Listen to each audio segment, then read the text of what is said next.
ముందుగా జనతా మీడియాకి ధన్యవాదాలు.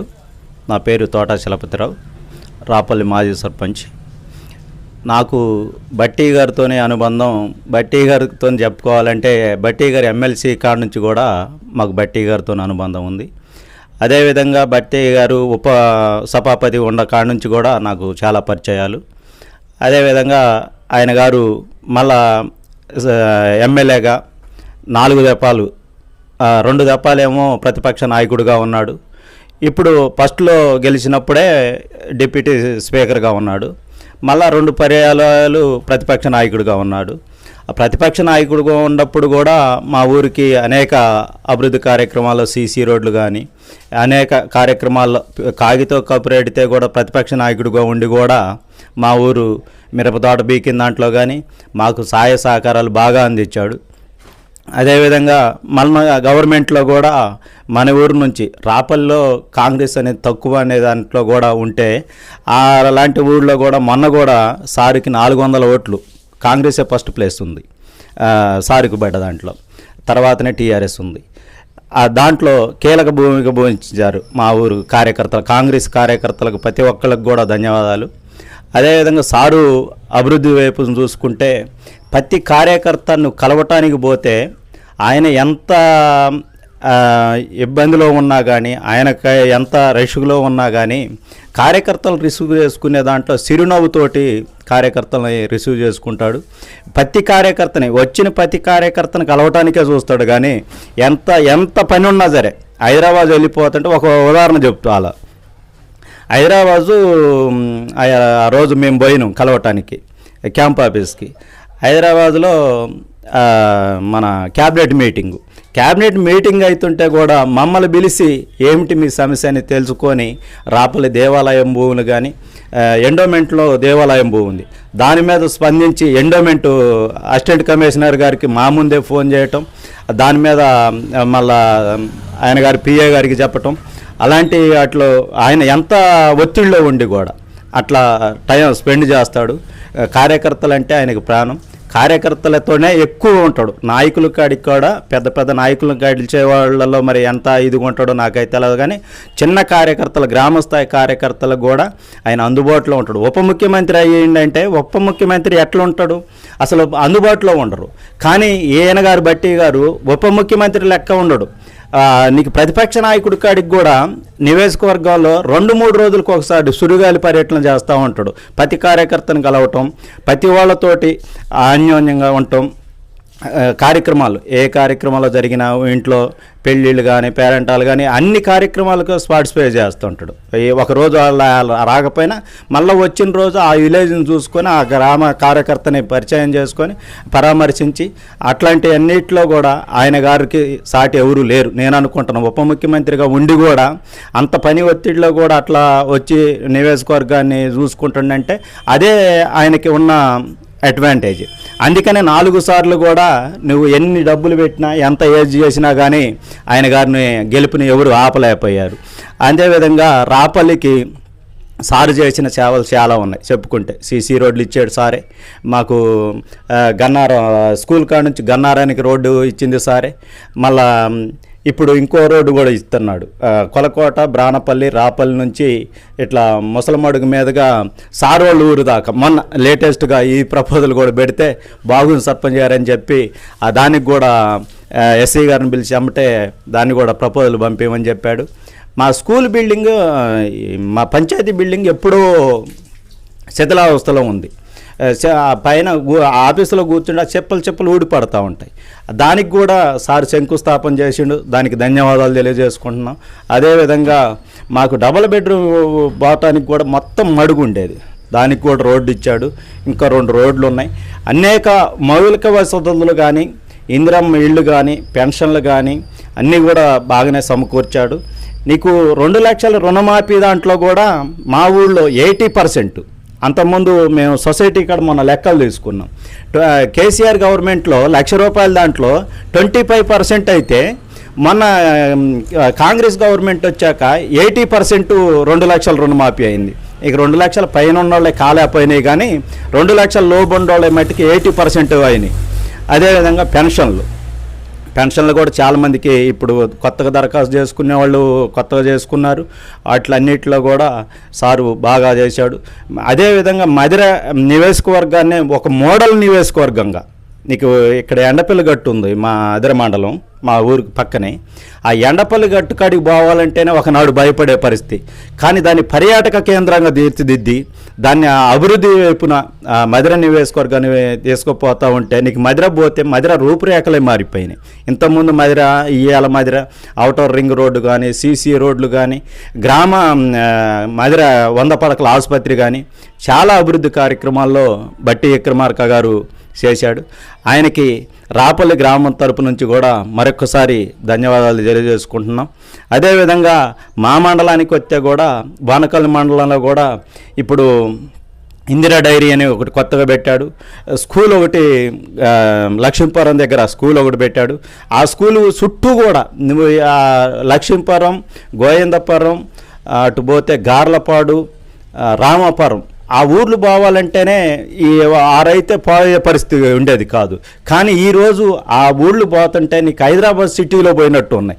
అన్ని రోడ్లు చూస్తూ ఉంటే 4 లైన్ 4 లైన్ రోడ్లు, డబల్ లైన్ రోడ్డే, కానీ ఏ రోడ్డును పోతూ ఉంటే హైదరాబాద్ రోడ్డును పోయినట్టే ఉంది తప్ప నీకు బోనకల్ రోడ్డును పోయినట్టు అనిపించట్లేదు ఎక్కడ కూడా. ఆ విలేజ్, ఆ 4 విలేజ్ల్లో ఒక హైదరాబాద్ ఖమ్మం సిటీ లెక్క తయారైంది. మోడల్ విలేజ్గా, మోడల్ మండలంగా కూడా తీర్చిదిద్దుతున్నాడు. ఆయన గారికి గురుకుల పిల్లగాళ్ళకి మెస్ ఛార్జీలు కానీ, గురుకుల పిల్లగాళ్ళకి మెస్ ఛార్జీలు ఇంతకుముందు టీఆర్ఎస్ గవర్నమెంట్లో అరాకొరా ఇచ్చేవాళ్ళు. ఇవాళ మెస్ ఛార్జీలు కూడా పెంచి మంచి మేనవ పెడతా ఉన్నారు. గురుకుల పిల్లగాళ్ళు కూడా, నా పిల్లగాళ్ళు కూడా గురుకులాల్లోనే చదువుకుంటున్నారు. ఇప్పుడు మన ప్రభుత్వం వచ్చి 1.5 సంవత్సరం అయింది. రీసెంట్లీగా ప్రతిపక్షాలు ఏమంటున్నాయంటే రేవంత్ రెడ్డి ప్రభుత్వం ఫెయిల్ అయిపోయింది, ఇక వాళ్ళది ఇంటికి రావటమే, ఇంకా కాంగ్రెస్ పని అయిపోయింది, నెక్స్ట్ వచ్చేది మనమే అని అనుకుంటున్నారు. దీని మీద మీ కామెంట్. ఇప్పుడు వాళ్ళు పగటకాలు అంటున్నారు సార్. రేవంత్ రెడ్డి గారినే దిగిపో మీ పని అయిపోయిందని చెబుతా ఉన్నారు. మిగులు బడ్జెట్ ఉండదాన్ని ఇవాళ లోటు బడ్జెట్లో తీసుకొచ్చి కూడా ఇవాళ 8 లక్షల కోట్ల అప్పుతోటి కూడా రాష్ట్రాన్ని అనేక అభివృద్ధి కార్యక్రమాలు, ఏ కార్యక్రమం ఆపిండు? రైతు బంధు ఆపలేదు, రుణమాఫీ 2 లక్షలు ఎత్తనని చేశాడు, ఉచిత బస్సు పెట్టాడు, గ్యాస్ 500కి ఇచ్చాడు. దేని మీద దిగిపోమంటున్నారు? మళ్ళీ ఏ పగటకాలు అనుకుంటా వాళ్ళు మళ్ళీ అధికారంలోకి వస్తామని అనుకుంటున్నారు. ఇవాళ వాళ్ళ కుటుంబంలోనే సఖ్యత లేదు. కేటీఆర్, కవిత గారే చెబుతుంది, మాకు టీఆర్ఎస్ని బీజేపీలో ఇలేలం చేయమని అడిగారు నేను జైల్లో ఉన్నప్పుడని. వాళ్ళ కుటుంబాన్ని చక్కదిద్దుకోమనండి. ఆ కుటుంబాన్ని చక్కదిద్దుకున్నాక కాంగ్రెస్ మీద మాట్లాడమనండి. కాంగ్రెస్ మీద మాట్లాడేదానికాడి కాంగ్రెస్ను స్వాగతించమంటున్నా. ఎందుకంటున్నంటే ఇంత లోటు బడ్జెట్లో కూడా ఏ కార్యక్రమాన్ని ఆపకుండా దిగ్విజయంగా నడుపుకుంటూ పోతున్న రేవంత్ రెడ్డి గారి ప్రభుత్వానికి స్వాగతించాల్సింది పోయి, ప్రతిపక్షాల ఉండి సూచనలు చేయాల్సింది పోయి, అసలు కేసీఆర్ గారు అసెంబ్లీకి రాడు. అసెంబ్లీకి రాకుండా నా పిల్లగాళ్ళకి సమాధానం చెప్పలేరు అంటాడు. నీ పిల్లగాళ్ళకి కాదు, నీకే సమాధానం చెబుతాడు రాని ఉప ముఖ్యమంత్రి గారు, ముఖ్యమంత్రి గారు సవాళ్ళు ఇస్తున్నారు అసెంబ్లీలో. నువ్వు అసెంబ్లీలో పోతే నువ్వు చేసినది ఏంటో అక్కడే మాట్లాడతారు. కానీ అసెంబ్లీలో పోకుండా ఏమీ లేకుండా నువ్వు కాంగ్రెస్ ప్రభుత్వం విఫలమైందంటే ఎట్లా కలిసిద్ది? నువ్వు విఫలమైందనేది అంటావు. ఇప్పుడు ఫెయిల్ అయిందని చెప్తా ఉన్నారు. ఇప్పుడు తెలంగాణ ఉద్యమంలో అనేక సార్లు తెలంగాణ ఉద్యమాన్ని అడ్డం పెట్టుకొని అదే ముసుగులో అనేక మంది సార్లు రాజీనామాలు చేసేవాడు కేటీఆర్, కేసీఆర్, హరీష్ రావు. కానీ అప్పుడు కాదు రాజీనామా చేయాల్సింది, ఇప్పుడు రాజీనామా చేయండి. ఇప్పుడు కాంగ్రెస్ పార్టీ ఫెయిల్ అయింది అంటున్నారు కాబట్టి ఇప్పుడు రాజీనామా చేస్తే మీరున్న స్థానాల్లో కాంగ్రెస్ పార్టీ గెలవకపోతే మళ్ళా అప్పుడు మీరు గెలిస్తే మీరు ఇదైనట్టు, కాంగ్రెస్ కనుక ఓడిపోతే ఫెయిల్ అయినట్టు. కాంగ్రెస్ కనుక మీరు గెలిచిన కాడ సిరిసిల్ల కానీ, గద్వేలు కానీ, కేటీఆర్ కాడ కానీ అందరూ వాళ్ళు ముగ్గురు రాజీనామా చేసి రమ్మనండి. ఇప్పుడు కాంగ్రెస్ అభ్యర్థులను పెడతారు. కాంగ్రెస్ టీఆర్ఎస్ పోటీ చేస్తే కాంగ్రెస్ గెలుస్తుందా, టీఆర్ఎస్ గెలుస్తుందా? అక్కడ ప్రజలు తీర్పు ఇచ్చిన దాన్ని రాష్ట్రం మొత్తం కూడా శిరసావహిస్తుంది. ఒకవేళ అప్పుడు నువ్వు చేసిన డిమాండ్ కరెక్ట్ అనుకుంటే అప్పుడు ఆలోచించాలి తప్ప నువ్వు ఒట్టిగా అప్పుడు తెలంగాణ ఉద్యమాన్ని అడ్డం పెట్టుకొని చేసినట్టు ముసుగులో ఉండి మీరు దిగిపోండి అంటే ఇవాళ దిగిపోవటానికి ఏం లేరు. 4 లక్షల ప్రజలు కాంగ్రెస్కి పట్టం కట్టింది, కాంగ్రెస్ని 5 సంవత్సరాలు ఏలమని. ఈ 5 సంవత్సరాలే కాదు, మళ్ళా వచ్చే 5 సంవత్సరాలు కాదు, మళ్ళా 15 సంవత్సరాలు కాంగ్రెస్ పార్టీ అధికారంలో ఉంటుంది. మీరు పగటి కళ్ళు గనబాకండి. హరీష్ రావు గారు, కేటీఆర్ గారు, మీ కుటుంబాలు చక్కదిద్దుకున్నాక యువతల కుటుంబాల మీదకి రండి, దాని మీద మాట్లాడదాం తప్ప దిగిపోమంటే మీరు ఇచ్చిన దాన్ని కాదు. మీ ప్రజలు, తెలంగాణ ప్రజలు కాంగ్రెస్కి ఎందుకు పట్టం కట్టారంటే నీ పరిపాలన 10 సంవత్సరాలు చూశారు. నీ 10 సంవత్సరాల పరిపాలన బాగలేదనే కదా మళ్ళీ కాంగ్రెస్ కోటేసింది. మీరు ఇంకా ఏదో పగటి కళ్ళగా అనుకుంటా ఉంటున్నారు. పగటి కళలు కనకండి. ఇప్పుడు మీరు ఇప్పుడు కాంగ్రెస్ గవర్నమెంట్ వచ్చి కూడా 1.5 సంవత్సరాలు అయింది. ఇంకా 3.5 సంవత్సరాలు ఉంది కాంగ్రెస్ గవర్నమెంట్. ఈ 3.5 సంవత్సరాలు ఇంకా అనేక సంక్షేమ పథకాలు పెడతారు. పేదలకి, బడుగు బలహీన వర్గాలకి అందే దాంట్లో కాంగ్రెస్ పార్టీ ప్రతి కార్యకర్త కూడా పేదలకి అందే దాంట్లో ప్రతి ఒక్క కార్యకర్త కూడా కృషి చేస్తారు. మీరు ఇప్పుడే 1.5 సంవత్సరానికే గిలగిల ఒడ్డున పడ్డ చేప లెక్క గిలగిలలు కొట్టుకుంటున్నారు. ఇంకా 3.5 సంవత్సరాలు ఉంది. కేసీఆర్ గారు, హరీష్ రావు గారు, ఇంకా 3.5 సంవత్సరాల్లో మీరు ఏమవుతారో చూడండి. మీకు ప్రజలు 3.5 సంవత్సరాల తర్వాత 5 సంవత్సరాలు అయ్యాక మీ పరిస్థితి ఎట్లా ఉంటుందో అసలు. ఇప్పుడు 23 సీట్లు వచ్చిన ఆ 23 సీట్లు కూడా వచ్చే పరిస్థితి లేదు. మీరు కూడా గెలిచే పరిస్థితి ఈసారి ఉండదు. అది కూడా గమనించి దాన్ని తట్టుకుంటారా, మీరు తట్టుకోలేరా అనేది మీరు ఆలోచించండి. కానీ పద్దాకలు దిగిపోండి అంటే మీరు దిగిపోమన్నప్పుడు దిగిపోవటానికి తెలంగాణ ప్రజలేమో ఇంతకుముందు లెక్క నువ్వు ఉద్యమాల్లో అప్పుడు చేస్తే గొర్రె తలకాయ ఆడిచ్చినట్టు ఆడిచ్చే పరిస్థితిలో ఇప్పుడు లేరు. నిజాలు తెలుసుకున్నారు కేసీఆర్ గారు.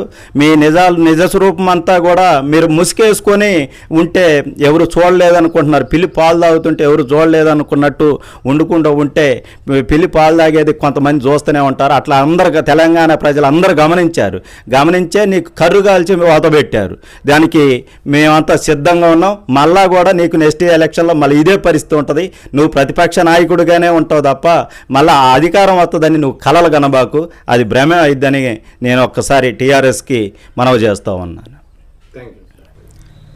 అదేవిధంగా ఉప ముఖ్యమంత్రి వర్యులు, అత్యంత సన్నిహితులు, తెలంగాణ రాష్ట్ర ఉప ముఖ్యమంత్రి వర్యులు పుట్టినరోజులు, ఇలాంటి పుట్టినరోజులు మరెన్నో జరుపుకోవాలని, ఇంకా ఉన్నత స్థాయికి ఎదగాలని మరొక్కసారి రాపల్లి గ్రామ శాఖ తరపున తెలియజేసుకుంటూ వారికి మా పాదాభివందనాలు తెలియజేసుకుంటూ సెలవు తీసుకుంటున్నాం.